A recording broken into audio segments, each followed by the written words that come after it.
It's still my motto.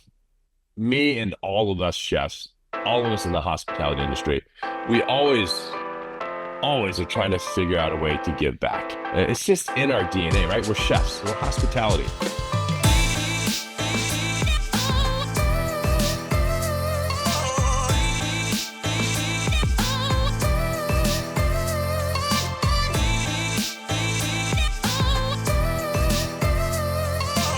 Chef Ming, thank you for joining us today, man. Really appreciate your time and excited to have a conversation with you here today.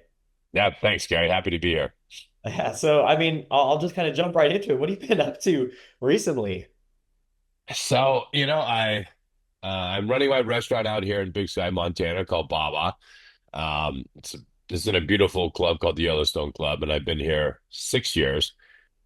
6 months of my full year, I'm out in Montana. So 3 months in the summer and 3 months in the winter. The club is closed twice, 2 months a year. And so I get to run Restaurant Baba, which is for me a really dream restaurant because I really get to focus on, doing one of my signature dishes, a tea smoked Peking duck, and I get to do my Chilean sea bass. I get to do my nigiris and sashimis.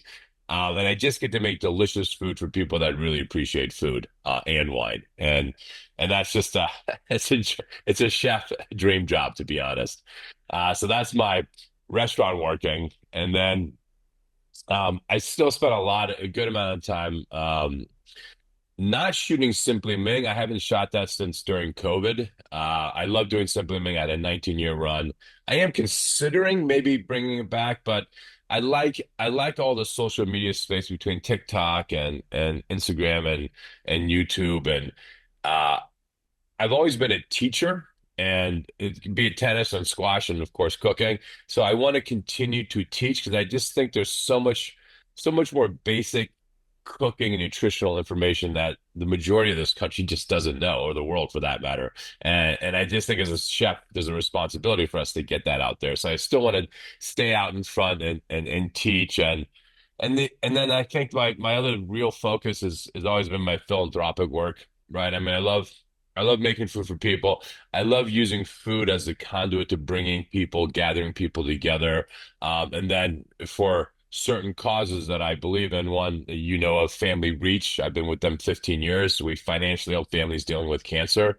And that's been really the second proudest thing I've done outside of actually my two sons. I've been there 15 years. I've raised over $13 million for them through cooking, through food, right? Everything I do is through food, Gary, right? I can't go anywhere without some food item, right? So through food, through this cooking live event that I created, I've done almost 30 of them around the country the last 15 years. We've raised awareness, we raised money, we bring, again, the best chefs of this city, usually Boston and New York. We've done all over the country, and we get to just have the family speak to what Family Reach does. We financial help families dealing with cancer. It's still the number one cause of personal bankruptcy and cancer diagnosis. You and I, if we get a cancer diagnosis, probably the last thought in our mind is we're going to end up homeless. That's a real thought for people in America. Our system's broke. It's not, thank God there's Obamacare. Thank God there's healthcare. It's just that if you get a cancer diagnosis, usually if it's to mom and dad, the mom, the more nurturing stops working, your income's halved, and then you go down that spiral. Just imagine if you're a single parent and your kid gets cancer. Now your income's gone. So that's something I really, truly believed in. And I've been working with them for 15 years. That's it's still my motto. Me and all of us chefs, all of us in the hospitality industry, we always are trying to figure out a way to give back. It's just in our DNA, right? We're chefs, we're hospitality. And you know this, every event, every gala, every fundraiser that you've ever been to, there's chefs involved because you need food. So that's kind of the natural place that we're at. And it's quite ironic because like during the times of need, during when the California fires are happening, and who's asked to donate and give more time back? Chefs. And the chefs have like lost all their restaurants and they're still being asked. So my point is the DNA of chefs, we are here to always give back, and every chef finds their own way, own path. Meals on Wheels, Sharon Strength, AIDS, cancer. I mean, there's so many amazing charities that we all help on. Food is really one of the primary, most basic needs of humans. And I'm blessed that I get to touch food, play with food, and use food, not only to help sustain people and give nutrition to people, but also to make a cause, help the world through food. There's hundreds of chefs, and when we get to these have these one-on-one conversations, I it's very rare where someone's like, yeah, that dish was tasty. It's like, well, hold on, let me tell you my story first. Here's what happened when I was a kid and why Right. I do this. The vessel by which I give happens to be food. And then just like yourself, at some point it expands and now you're reaching people in a whole other way through Yeah. that, right? I mean, and to that point, food is not just A plus B equals C. And Todd, here's I'm giving you a formula. Food is you're giving your soul, you're giving your heart, right? I mean, you literally, when I cook, I'm using everything I know about cooking chicken and these seven spices I have in front of me and these three vegetables, and I just do my darndest to make that taste the best possible based on my entire experience, travels, etc. Right? But it's not just A plus B. It's not two hands making something. It starts from inside first. And that's the most powerful gift you can give when you give part of yourself. It's not just tangible food, but it's actually part of me, which is the coolest thing about food. Because if I give you something that I literally put my heart and soul into it, and then you take a bite, Gary, and you smile, and you might have been in a real bad mood too, and I somehow changed your mind and made you happy because I satisfied you, or is it taste from your homeland or whatever it was? That's the most powerful, that's the most powerful thing you could possibly have with two hands, right? Musicians and artists and that they can affect you as well through sound, through sight. So food does all of that. It's sight, it's sound, it's texture, and it goes inside of you, right? And the thing about that I love about Hungry is, people always ask, people can write big checks. So the Morgan Stan's and da da da and the JP Morgans when they're asked to donate because of when Jose Andres has something and a horrible disaster, people can write big checks. Us chefs don't have that ability. We can't write $1 million checks. Some of my chef friends can, but most of us cannot, right? And I'm going to specifically say the hungry chefs. The the hungry chef, hundreds of hungry chefs that just like me, in their DNA, they want to give back, but they don't have the ability to write big checks. So what do chefs do? We use our hands and our soul and make food. And Hungary is a fantastic model for this because you have the most amazing Indian chefs and Thai chefs and Chinese chefs and Japanese chefs making this food, and you're already making this because the business model is so smart. You're making it for 80 people in an office.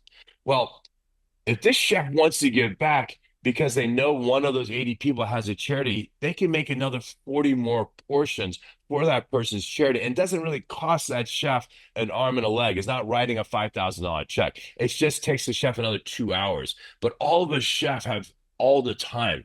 We can give time without spending a dollar. So my point is we can take just, go to Costco, buy four big things of protein, whatever it is, and then you could get that for $50.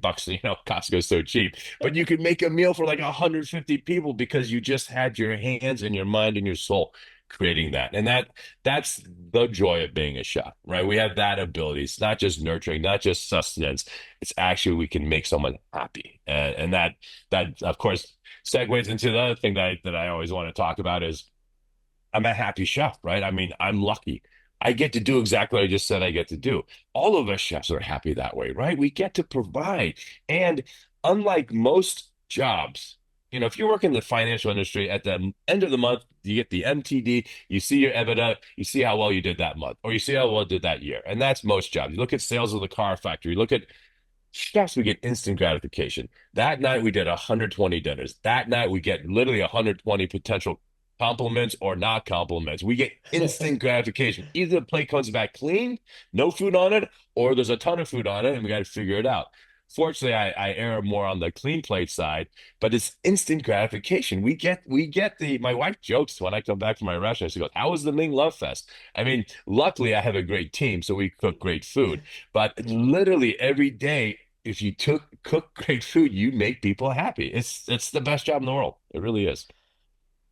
One of the things that we've been working on quite a bit in socializing is this mission of delivering happiness and well-being to the workplace, and we call it obsessive hospitality, right? It's deeply caring, it's passionate, It's saying, look, we are going to nourish you on a deeply emotional and social level. And I think it's a big promise. Yeah, I agree. I mean, you're so spot on. I think we have the ability with food to go so much deeper than just here's your food. I mean, for example, if again, I'll use the hungry model because it's a good model. I think one of the most important things in hospitality is to listen, right? You hear things, and when that person, the team is delivering the food, and you know, Will Guidara, right, who worked for Danny Meyer, has it's just this surprise and delight. You when you hear, oh, it's her birthday, and you just catch that as someone's birthday in this group, and if you can react to that. Literally the smallest thing. Just go get a candle, put it on the cookie platter, right? Because you don't have a birthday cake. But when you can surprise and delight and hear something, that is true hospitality. That's when they're like, oh my God, these guys actually, they're not just food delivers, they actually care. Or someone just had a baby. So then the next time you bring a little bouquet of baby cookies, right? Those types of surprise and delights is what people you want. You want them to talk about you around the water cooler. No one has a water cooler anymore, but that's that, the word of mouth. You want them to say, do you know what Hungry just did? Or do you know what this restaurant just did? You know, you hear these examples, and that's just from listening, right? Because you're so right. You're not just a deliverer of food and you put in your robot and you leave. No, you're there. You build a rapport, usually with the executive assistant. That's like your best friend, and that's the person you want to surprise and delight too all the time. And I think there's so many opportunities. You know, SAS, the airline, Scandinavian Airlines, said there's 1,000 touch points in a one airplane flight. In one flight, you could have 1,000 times it made me affecting something, opening a door, washing this, whatever it is. Same for a restaurant, same for hungry, same for delivering food. It's not just the obvious direct what you think you're doing. It's everything above and beyond because the stuff above and beyond is what people talk about. We have this with our team all the time, and we're talking about these moments where it's okay to give of yourself and actually use that language. Say, look, I'm doing this specifically for you, human to human. As we're getting more optimized to get the food to the person, are we at some point giving up the human touch? And what's that balance, right? Yeah, it's a great question. It's like when fast food first started. It was genius, right? McDonald's burgers, fast, you eat it standing up, da da da. Um, but what it created was the first business of food to go. Food not at the dining room table. Food in a bag you're eating in a car by yourself, or you're eating at a picnic table by right. It was yes, they have seats in the fast food, but the majority of fast food is to go, right? And the majority is now through a drive-through. So that's like so antisocial. You're literally eating on your way to your next appointment, right? There's the joy, the European joy, the Chinese or the Asian joy of sitting down and eating and breaking bread. That whole culture, that whole love, gone. We need to be careful with that because then food just becomes sustenance. Then food just becomes a thing you schedule. At 12, I take food. At 6, I take food. Thank you. I'm done. Oh my God, that would be the end of the world. Can you imagine that's how food was treated? It's just so you could live. Oh, that would be so horrible. The I just think that uh every time you sit down with food, you have an opportunity to not only enjoy it, right? It's one of the most enjoyable things in the world, certainly for me, right? I mean, just think about the things you love to do: ski in fresh powder, eat the perfect bite, right? Be with your wife, right? Those are the pleasures of life. So why breeze through it? Why go through it quickly? The good news, what's going on, is there are a lot of still great, kind people out there. Thank God, right? And we all can combine and still leave our mark because there's so many people less fortunate than us. I mean, you talk about hunger. I mean, just in our country alone. I mean, there's so much hunger around the world, but our country alone, we shouldn't have anyone hungry, but we do. It's the most shameful thing. And as the most powerful, smartest country in the world, it's something we just have to figure out. I mean, we all know it's distribution and this and all the rotting farm fruit and this is crazy amount of waste we have. But I do think, hopefully, with the power of AI and get enough minds on it, we can figure out a better way to distribute food so more people can get it. Because it's just, the billions of pounds of food that are wasted is absurd, right? And I think that's something that we all have to focus on. Your work in progress book, Happy Chef, would love to kind of learn more about Yep. how what inspired you to write that, number one? And then also, what mental well-being, the importance of that, especially in hospitality. Yeah. I'm so glad you bring this up, brought this up, Gary. So this is a working project. The working title is Happy Chef. And mental illness, thank God, is now an okay topic of conversation, right? Mhm. 2, 3 years ago, if you said to your boss, "Oh, I need a mental day off," they're like, "What are you talking about? Suck it up, go work." Right? There was no mental, right? It was, what are you talking about? Mental day off, right? I mean, people didn't, and most people wouldn't say it, right? Unfortunately, if you have depression or anxiety, most people just don't say it, right? They just either get quiet or worse. Our industry is so bad because it's an industry that you literally work with people 5 days a week. Sometimes you're working at midnight, 1, 2 a.m. You add drugs and alcohol to that equation. If you got any sort of anxiety or depression going into that, add the pressure that that one woman or man chef is putting on you, you have just the perfect storm. The whole idea of happy chef is everyone, um, everyone has the ability to be happy or unhappy, right? And from my point of view, having self-worth is what makes me happy. That I actually have a place in this world and I can actually do something that makes myself happy first. The most important thing is you got to take care of yourself first, your physical wellness and your mental wellness. But then if you can actually make other people happy, you start realizing I actually have self-worth. So my idea is if we did a happy chef class, an event, 10 people that have some issue with what I'm talking about, this anxiety or depression, get everyone set up in a kitchen format. I'm in front. We have a couple of therapists to make sure it goes well, and we all have a setup of a chocolate chip cookie from scratch. Everyone puts it together with me. All right. We make it, we make balls, we bake them, we eat them. Everyone's like, oh my God, I actually did something that tastes good and actually made themselves happy.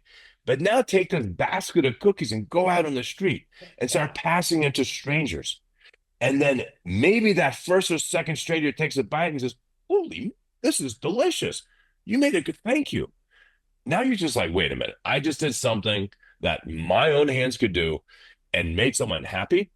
Oh man, I'm not useless. I actually have self-worth. And right now from COVID, we're hundreds of thousands of prep cooks down still. Anyone with one or two hands, I met a chef that had one hand who was quite good. You don't need rhythm. You don't need to know how to sing. You don't need to be good looking. You don't need to be tall, short, skinny, fat, strong. You could be anything and be a great chef one day. All it takes is I want to learn and I want to pursue. So once you can make a cookie, then you can make a cake, and then da da, and then we can train these people to cut carrots, celery, onions alone. And if you do that in 1 month's time, not a 2-year program that you get $100,000 in debt. No, a free program that here are your knives, here's your uniform. In 1 month, you can be placed as a prep cook in all the best restaurants across the country. Because we just need people to slice and dice prep cooks first. And all they have to have is one thing is the passion to want to be a chef. Yep. There's a book that I've read in the past. It's called The Second Mountain. Essentially, what it talks about is, we're all kind of set on this path first of hyper individualism. We're going to climb this mountain. I get to the top of that mountain, got my career, success, all that. And then you find that it's oftentimes very unfulfilling. And then you kind of fall down the mountain, you end up in like this pit of despair. And then you go up to the second mountain, you climb that one, and that one is the pinnacle of being outwardly focused. And this idea of saying, solely focusing on the self is short-lived, right? And to your point around this is saying there's a much deeper way that you can get to self-fulfillment, happiness, and it's actually through outward, right? Like it's one of the most selfish things you could do. Go Yep. go out and help somebody because what you get from that is so fulfilling and it's lasting, right? I mean, it's they say about when you give a gift, you're giving a gift because it makes you feel good to give the gift. You're not giving the gift to get a thank you or to get a gift back, right? And that if we could change that mindset to this world, that don't ex don't do good things and kind things. Don't be that because you want something back. Just think about if I'm just this way naturally and everyone is, what a better place this world's going to be, right? It's just right now it's everything's give and take. No one, it's like the old adage, nothing's for free. That's how we think. Nothing's for free. But you know what? Love is free. There's a lot of free things that we could do. And and like what Hungry and what us chefs do, that's free. Right? I'm not expecting to get thank you cards and hugs and no. I I am I am so happy because I have the ability to be able to give. And that is just that's for me the most cherished place I could be. When people are stressed, and here's a couple not so fun stats, right? Number one is that the vast majority of food, especially if you're in office, is consumed at work. About 50% of your daily caloric intake, right? And the next stat was something about 60% of all employees are heavily stressed and burdened at work. And when they do that, they end up making significantly worse food choices. I'm stressed. I'm gonna go have Yep. some Cheetos. I'm gonna go have Snickers bars. And then what happens is people have these crashes. They start getting in the mood swings, so on and so forth, right? And at some point, they're like, I hate this place. I'm out of here. Productivity drops. People are eating sugar. Health concerns skyrocket, and then organizations pay millions of dollars. And it's actually a stat on this saying it's a $70 billion problem of lost productivity. And we can kind of pinpoint it to the food and that experience. And so, interestingly enough, what we've been seeing as an organization has been, again, kind of this permission to say, we are chefs at heart. We are hospitality at heart. And for some reason, there's been this very cynical way of saying, well, we don't really want to touch that when we're going into B2B. But that's really what B2B like organizations are looking for. They're looking for somebody obsessed who's going to say, I'm going to take care of your people. No one can make a solid, smart decision hangry, right? No one, right? I mean, the best fights you ever have with your partner are when you're hangry. The line happy wife, happy life, well, happy partner, happy life. And if you're working a lot, but then you show up with dinner from work because Hungry supplied that eggplant parmesan lasagna that you love or whatever it is, and then you bring that home to your partner, now now your partner's like, man, I love this company you're working for. Not Hungry, but whatever that is, you're working for Morgan Stanley. My point is food is a 24-hour thing. It's not just that meal. And I think if you can sustain people and have them have good feelings, even if they're at home eating, but they're actually thinking about the company that supplied this. Now add a kid or two in this, and you don't have time to even shop. All of this helps the quality of life of this one person working at this company. And it's just Hungry helping to do that. And I think there's such an opportunity because unlike me and you, we like to cook.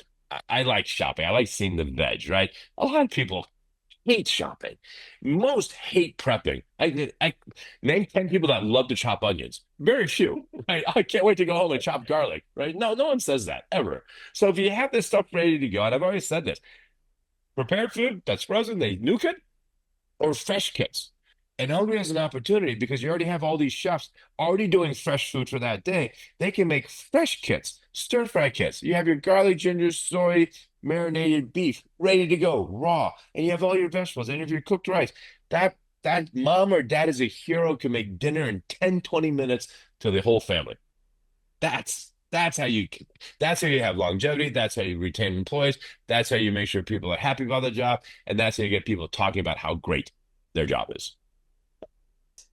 Food definitely, I would say today particularly is almost as important as, you have your base, you have your bonus, oftentimes you have your equity, and then the fourth piece is like, do you feed us? It's a signal, right? It's a signal to that individual that the company sees well beyond just the obvious surface level. Here's the comp, here's the job, please do that. It's a kind of a fair exchange versus we're going to Yep. nourish you, we're going to invest into you, which is exactly what you said, right? It's an investment. I'm going to say, I don't really know what happens with the team after 5 o'clock, but in this case, I'm going to invest in them for that because I know they're coming back again at 9 o'clock. Of the millions of dollars you'll save not having that person turn over every two years. I mean, you make it back in spades, right? If you can have if you told a CEO every employee will work 4 years, but you got to feed them, it's got to be a budget of 15% more in your food budget. They would take that in a heartbeat if they knew that they would stay 4 years, right? I mean, just it's $100,000 basically to bring a new person on, train them, that whole thing. And yeah, and I just think there's it shows that you care. And that's the word I actually that's the word I use most when I train my whole team to the cooks, to the servers, to the basams. I'm like, listen, we're going to train you to this level, right? We're going to train you as best as I personally know how to train you to cook and saute and wok stir. I expect you to work to that level because we trained you here. If you go above and beyond that, then you're an exemplary employee. That's awesome. But when you go below it, you're not caring. It's that simple. If you put a plate in the window and you think it's 90% as good as you were trained, you're not Mhm. caring. If it's 100% and it's you're putting it in and you're doing 100% effort, that's caring. That's all we need. And because every cook's at a different, everyone's at a different level. But as long as they keep caring, they're going to stay not only on my team, but they're going to also continually will improve because they care. And that is exactly what an employer wants to feel that their employer cares. If you really feel that your bosses care about you, oh my God, you're going to work so much more. Mhm. And then, Absolutely. there's also the incentive package, of course, that if you work really hard, you get 2% of there's that. But the nurturing, it's like mom and dad, right? You have all these Gen Z, Gen X, or Gen that, right? Not all of them have great mom and dad. They want to be nurtured.